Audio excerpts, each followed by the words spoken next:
કે આનો માણસ છે, આનો માણસ, કોઈનો માણસ નહીં. મને પણ કે છે, હું ખુલ્લેઆમ કહું છું, મને કોઈની બીક નથી.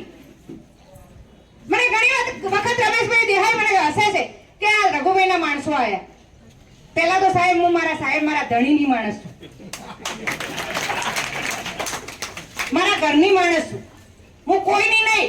હું કોંગ્રેસ પક્ષ મારો ધણી છે, કોંગ્રેસ પક્ષની સાથે છું અને કોંગ્રેસ પક્ષની સાથે જીવું છું, હતી, રહીશ અને જીવીશ ત્યાં સુધી કોંગ્રેસ પક્ષ સાથે રહીશ. હું કોઈ વ્યક્તિ સાથે નહીં સાહેબ. આજે તમે જે મીટિંગ બોલાઈ છે વ્યક્તિગત બોલાઈ રમેશભાઈ? ના, કોંગ્રેસ પાર્ટીની મીટિંગ બોલાઈ છે, આ વ્યક્તિની નહીં. તો સવિતાબેન ક્યાંથી રઘુભાઈના માણસ? હું પક્ષની માણસ છું, હું પક્ષના સાથે છું અને સાહેબ જો ખોટું થતું છે ને તો પક્ષમાં હું લડીશ અને લડતી રહીશ. જયાબેન છે એ શા માટે લડે છે? પક્ષ માટે લડે છે, વ્યક્તિ માટે નહીં. પ્રમુખ ઝુલા સાહેબ છે તો વ્યક્તિ માટે નહીં, પક્ષ માટે છે. પણ સાહેબ જ્યારે નગરપાલિકાની ચૂંટણી હોય અને ટિકિટોની વાત આવી ત્યારે બધા સાથે સંગઠનો બેસીને નક્કી કરવાનું હોય છે અને સંગઠનોને જ નક્કી કર્યું છે.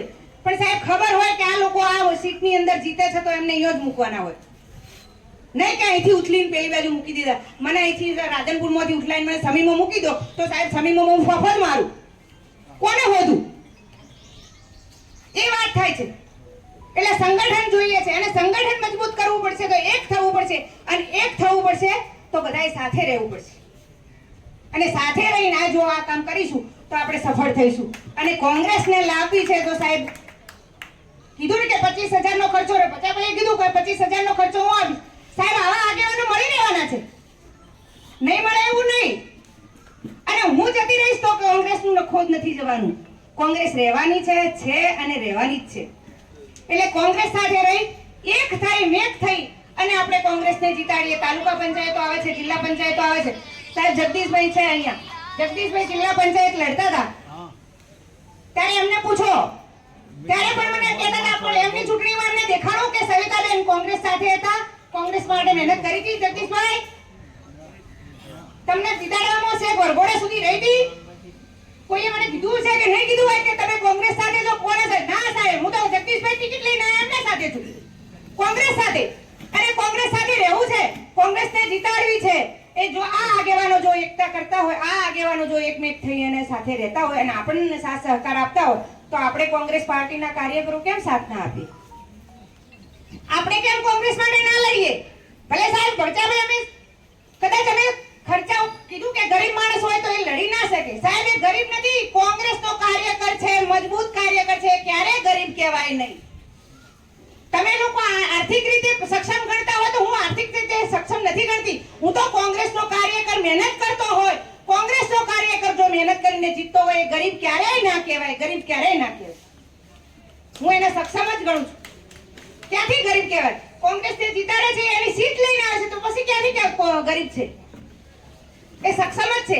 માટે સૌને કહું છું કે કોંગ્રેસના કાર્યકર તરીકે લડજો, કોંગ્રેસના કાર્યકર તરીકે જો જઈને ઊભું રહેવું પડે ત્યાં ઊભા રહેજો અને જો કદાચ કંઈ ખોટું બોલાણું હોય તો માફ કરજો. અસ્તુ.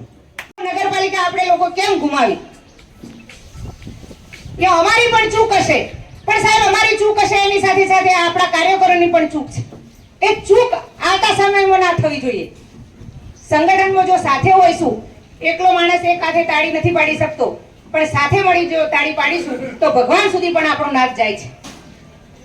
ત્યારે આ તો આપણે પાર્ટીની વાત છે કે રાહુલજી સુધી વાત પહોંચાડવી હોય તો સંગઠનની વાત છે અને સંગઠનની વાત કરવી પડશે. એ સંગઠન જો કે એક હશે તો આપણે ક્યારેય ક્યાંય પાછા નહીં પડીએ. તાલુકા પંચાયત હોય, જિલ્લા પંચાયત કે વિધાનસભા હોય, બચાભાઈએ વાત કરી કે અમે આયોજન કરીએ છીએ, અમે આગેવાન થઈએ છીએ, પણ મારી કોઈ તૈયારી નથી તાલુકા પંચાયત કે જિલ્લા પંચાયત કે વિધાનસભા લડવાની. સાહેબ આવી સક્ષમતા આપણામાં પણ હોવી જોઈએ, જતું કરવાની ભાવના હોવી જોઈએ. અમે નગરપાલિકા હાર્યા છીએ, અમને ખબર છે કેમ કે હાર્યા એ શંકરભાઈ કહેવાના છે. અને શંકરભાઈ તમને વિનંતી કરું છું, તમે ત્યારે કહેજો, ચિંતા નહીં, અમારે નથી કેવું. એક પ્રમુખ તરીકે ઝુલા સાહેબે રાજીનામું આપ્યું, ક્યારે આપ્યું છે સાહેબ?